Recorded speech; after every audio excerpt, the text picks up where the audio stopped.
ওকে। তো ভিডিওর টাইটেল এবং থাম্বনেইল দেখে আপনারা বুঝে গেছেন আমরা আজকে হইলে গিয়ে আপনার কানাডা ভিজিট ভিসার জন্য টোটাল কত টাকা কস্টিং আসতে পারে এ টু জেড হইলে গিয়ে আজকে এই ভিডিওতে আমরা আলোচনা করব, ঠিক আছে? তো আমরা কানাডার জন্য হইলে গিয়ে অনেকে হইলে গিয়ে ট্রাই করতেছি, ঠিক আছে? কানাডার জন্য ট্রাই করতে হইলে আমাদের কি কি ডকুমেন্টস লাগে, আমাদের কি করতে হবে, কি কি জন্য হইলে গিয়ে আপনার রিজেক্ট হবে না, আমি কি জন্য ব্যান হবে না, ঠিক আছে? ব্যাংক স্টেটমেন্ট কিভাবে দেখাবেন, আমি অনেকগুলো ভিডিও দিছি কানাডা নিয়ে, ঠিক আছে? আপনারা ইতিমধ্যে হয়তোবা দেখেছেন। যদি দেখে না থাকেন তাহলে অবশ্যই লেগে ভিডিওগুলো, আগের ভিডিওগুলো আপনি দেখে নেবেন, ঠিক আছে?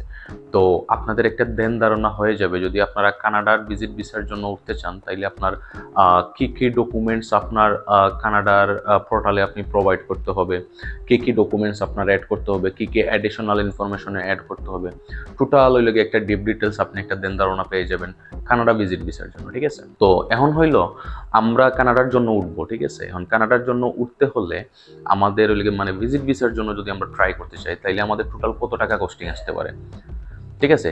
তো কত টাকা কস্টিং আসতে পারে ওইটা হইলে ডিপেন্ড করে হইলে গিয়া আপনি ফাইল কারে দিয়ে করাইতেছেন, ঠিক আছে?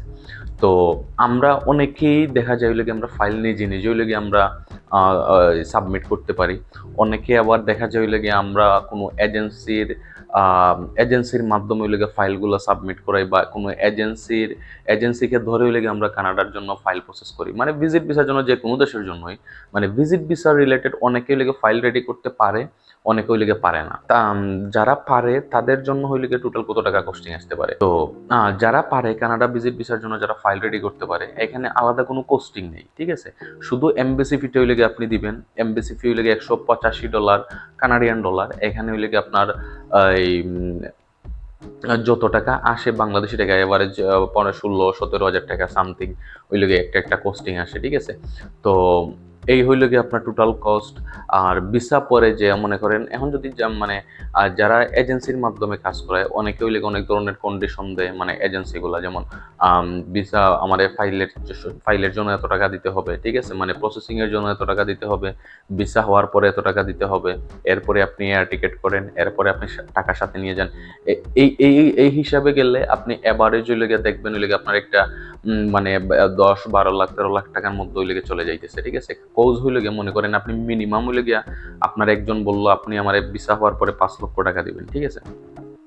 তো এই দেখেন 5 লক্ষ টাকা, এখানে হইলে ভিসা হওয়ার পরেই হইলে 5 লক্ষ টাকা আপনি যার এজেন্সির মাধ্যমে করাইছেন এজেন্সিকে দিতে হচ্ছে আপনার, ঠিক আছে? সেকেন্ড থিং হইলে গিয়ে আপনি প্রসেসিং ফি বাবদ উনারে কত টাকা দিতেছেন ওইটা ডিপেন্ড, মানে ওইটাও ইনক্লুড হবে 5 লাখের মধ্যে। এখন কেউ যদি 20,000 টাকা দিয়ে করান, বা কেউ যদি এমবেসি ফি দিয়ে করান, বা কেউ যদি 50,000 টাকা দিয়ে করান, ওইটা 5 লাখের ভিতরে অ্যাড হবে। এরপরে হইলে গিয়ে এজেন্সির সাথে হইলে গিয়ে আপনার কাজ শেষ। এরপরে থার্ড থিং হইলে গিয়ে আপনি এয়ার টিকেট করবেন। এখন এয়ার টিকেট উঠানামা করে, তো এয়ার টিকেট করতে হলে আপনি আপ ডাউন হইলে গিয়ে এয়ার টিকেট করতে হবে। আপনি আপ ডাউন টিকেট করতে হবে, কারণ যার কাছ থেকে টিকেট করবেন আপনার উনারে বলে দিবেন যে আমি ব্যাক হব না, ওইখান থেকে আপনি একটা রিফান্ডও পাবেন। ওইটা আপনি যখন করবেন ওইটা আপনারা অনেকেই জানেন এই বিষয়গুলা, ওইটা আপনি ডিপলি আর বলার কিছু নাই। তো আপনার এভারেজ হইলে গিয়ে 3 লক্ষ 3.5 লক্ষ টাকার মতো হইলে গিয়ে আপনার এয়ার টিকেট হইলে গিয়ে যেতে পারে। তো এইটা হইলে গিয়ে ডিপেন্ড করে হইলে গিয়ে এয়ার টিকেটের উপরে, অনেক সময় দাম বেড়ে যায়, অনেক সময় দাম কমে যায়, ঠিক আছে? দেন হইল গিয়ে আপনি সাথে হইলে গিয়ে টাকা পয়সা নিয়ে যেতে হবে। তো আপনি কানাডা ইমিগ্রেশনে হইলে গিয়ে মানে কত টাকা দেখানো লাগে, মানে কোনো মানে স্পেসিফিকলি তারা বলে দেয় না, ঠিক আছে? তো আপনি মিনিমাম যত বেশি রাখবেন তত ভালো। ট্রাই করবেন 3 থেকে 5 হাজার টাকার উপরে রাখার, মানে টাকা বলতে হইলে গিয়ে কানাডিয়ান ডলারের উপরে রাখার, ঠিক আছে? মিনিমাম 5,000 কানাডিয়ান ডলার আপনি সাথে থাকলে ভালো, ঠিক আছে? আর এইটা হইলে গিয়ে আপনার মনে করেন হইলে গিয়ে যারা হইলে গিয়ে এজেন্সির মাধ্যমে হইলে গিয়ে ফাইল প্রসেস করেন তাদের জন্য টোটাল কষ্ট। তাইলে টোটাল কত হলো আপনার? এভারেজ 5,50,000 ধরেন প্রথমে, মানে ফাইলের জন্য মনে করেন আপনি 50,000 টাকা দিয়ে ফাইল রেডি করছেন, ভিসা হয়েছে 5 লক্ষ টাকা দিয়েছেন, মানে 5,50,000 আরো ধরেন হইলে গিয়ে 3 লাখই ধরলাম আমি এয়ার টিকেটে। তাইলে কত হইলো? 8 লাখ টাকা, মানে 8.5 লাখ টাকার মতো। এরপরে হইলো গিয়ে আপনি সাথে টাকা পয়সা নিয়ে যাবেন, আনুষঙ্গিক যে মানে খরচগুলো আছে ওইটা এভারেজ হইলে গিয়ে আপনি 12-13 লাখের মধ্যেই থাকবে যদি ভিজিট ভিসার জন্য আপনি ট্রাই করেন কোনো এজেন্সির মাধ্যমে যদি ফাইল রেডি করেন।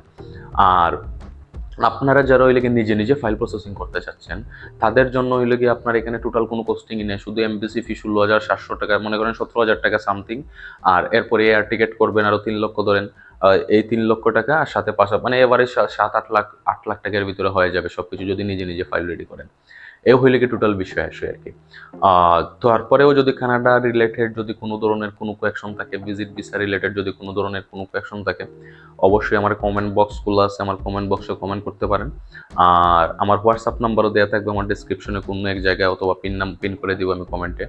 আমার হোয়াটসঅ্যাপে আমার সাথে যোগাযোগ করতে পারবেন। আর যারা ফোন দিতে চাচ্ছেন তারা ট্রাই করবেন 1টা থেকে 6টার ভিতরে ফোন দেওয়ার, মানে ওইটা অফিস টাইমের ভিতরে ফোন দিলে মানে ভালো হয়, আমি ফোনটা পিক করতে সুবিধা হবে, এটি হলো বিষয়।